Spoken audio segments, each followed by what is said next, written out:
জ্যোতিষের বেশ কিছু পুরানো নিয়ম রয়েছে।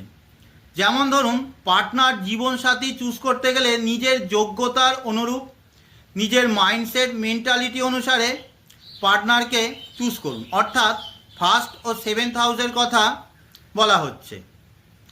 ভালো অর্থ সঞ্চয় করতে গেলে বেশি শো অফ করবেন না, নিজের আর্থিক স্থিতিকে গোপন রাখুন। অর্থাৎ সেকেন্ড ও এইথ হাউসের কথা বলা হচ্ছে। ঘর থেকে বেরোলে রাস্তায় কোনো মন্দির বা ধর্মস্থল ঘুরে আসুন বা প্রণাম করে যান। অর্থাৎ থার্ড ও নাইন্থ হাউসের কথা বলা হচ্ছে।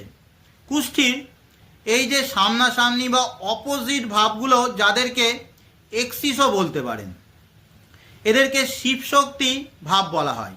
এরা যেমন একে অপরকে ব্যালেন্স করে, নিয়ন্ত্রণের মধ্যে রাখে, আবার একে অপরকে সাপোর্টও করে। এখন কোনো ভাব থেকে তার সামনের ভাব অর্থাৎ অপোজিট ভাব যদি ড্যামেজ হয়ে যায়, সেই ভাবও রেজাল্ট দিতে পারবে না। যেমন ধরুন, 11th হাউস থেকে আমরা আমাদের ডিজায়ার, লাভ, ইচ্ছাপূর্তির বিচার করি। লাল কিতাব বলে যে 11th হাউসে কোনো গ্রহ থাকলে তাদেরকে নেশা, মদ, মাংস ইত্যাদি থেকে দূরে থাকা উচিত। আধুনিক সময়কার লাল কিতাব পণ্ডিতরা বলেন যে বেশি আমোদ প্রমোদ করবেন না, লেট নাইট পার্টি, সেলিব্রেশন ইত্যাদি থেকে দূরে থাকতে হবে। তার কারণ বেশি রাত জাগলে বা রাতে তামসিক আহার, নেশা ইত্যাদি করলে লিভার ড্যামেজ হবে, পেট খারাপ হবে বা 5th হাউস তার ড্যামেজ হয়ে যাবে। আলটিমেটলি 11th হাউসের সেই গ্রহ আর রেজাল্ট দিতে পারবে না।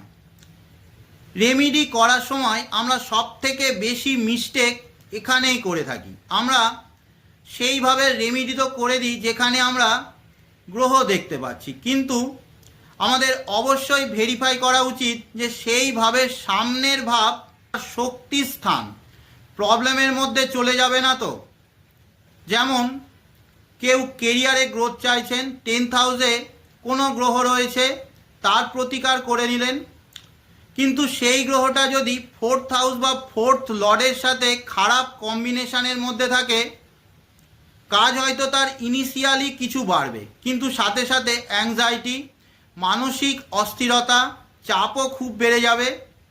মনকে সে স্টেবল রাখতে পারবে না, ভুল সিদ্ধান্ত নেবে। আলটিমেট 10th হাউসও তার রেজাল্ট দিতে পারবে না।